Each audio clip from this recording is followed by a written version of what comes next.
Hello friends, my kitchen my રેસિપીમાં આપનું સ્વાગત છે.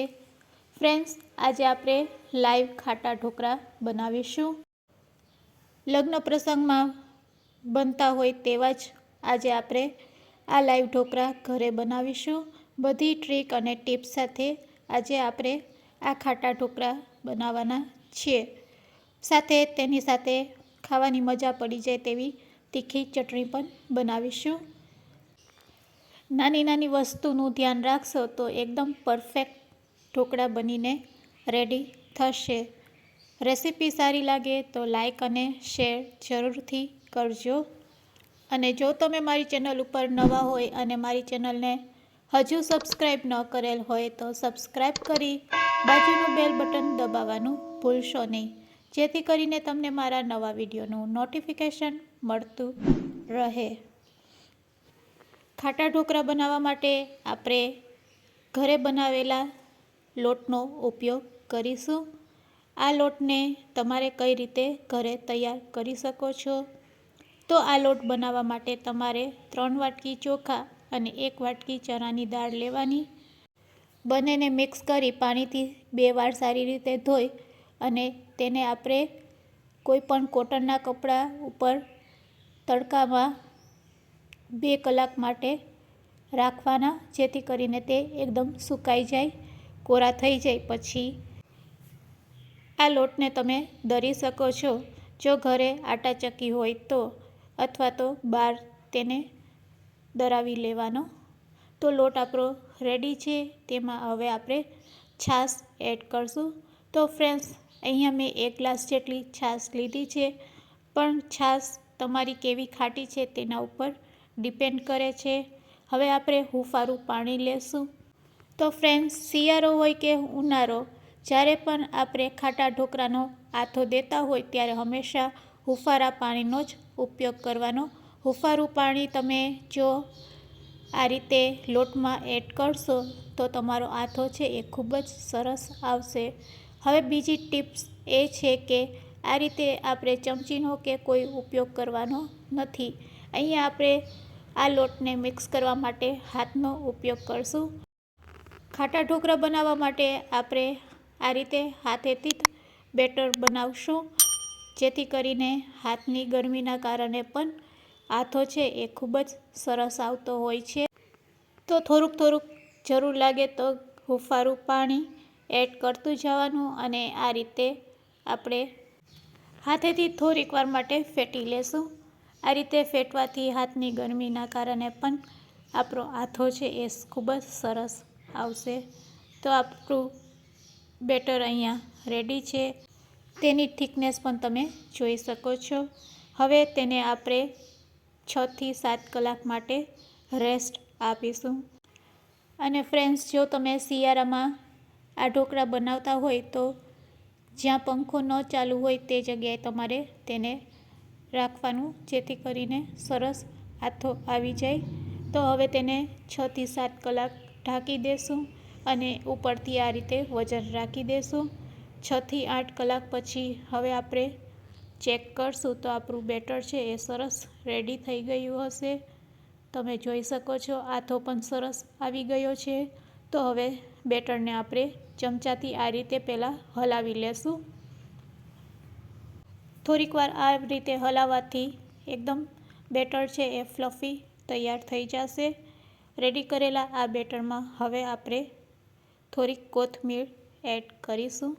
અહીંયા તમારે બિલકુલ પાણી કે બીજું કશું એડ કરવાનું નથી.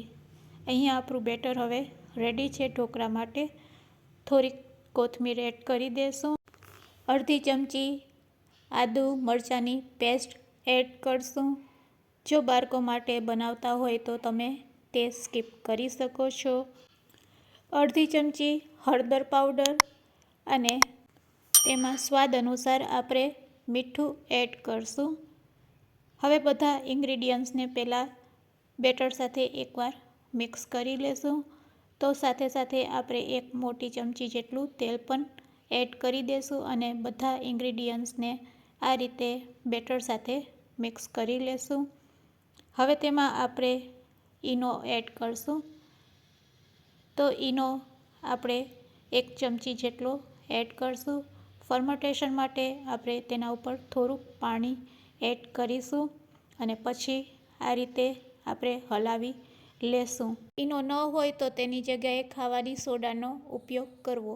અહીંયા આપણું બેટર રેડી છે ઢોકળા બનાવવા માટે.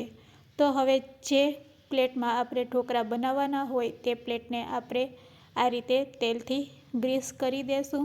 સાથે સાથે આપણે સ્ટીમરને પણ ગેસ ઉપર રાખી દેશું જેથી કરીને પાણી છે તે ગરમ થઈ જાય. પ્લેટને ગ્રીસ કર્યા પછી આ રીતે આપણે બેટર પ્લેટમાં સ્પ્રેડ કરીશું.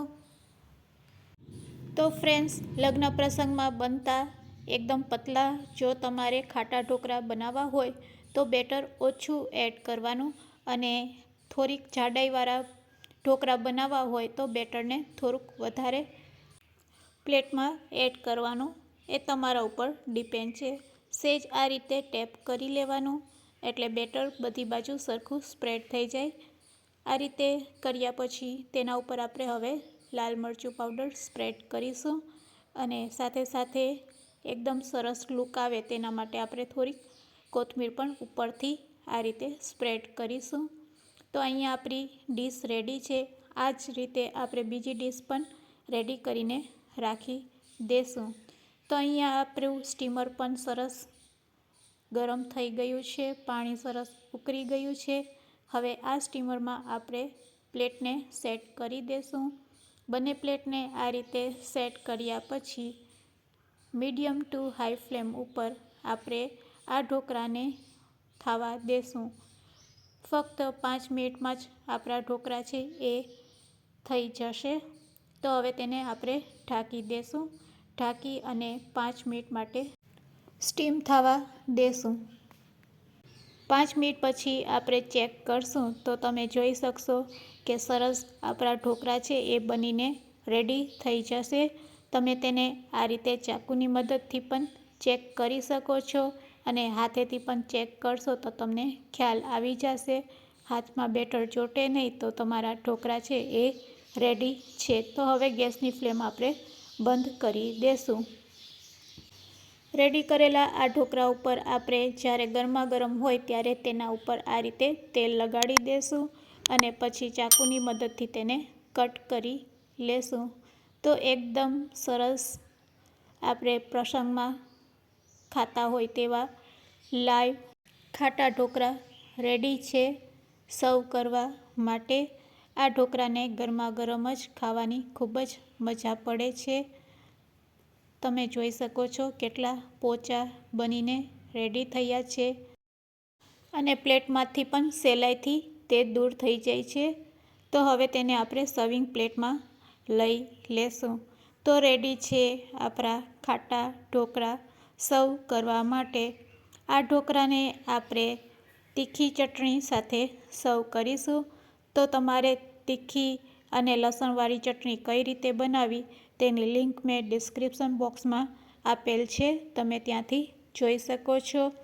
આ ઢોકળાને આપણે તેલ સાથે પણ ખાઈ શકીએ છીએ, પણ આજે હું તમને તેલવાળી તીખી ચટણી સાથે આ ઢોકળાને સર્વ કરતા શીખવાડીશ.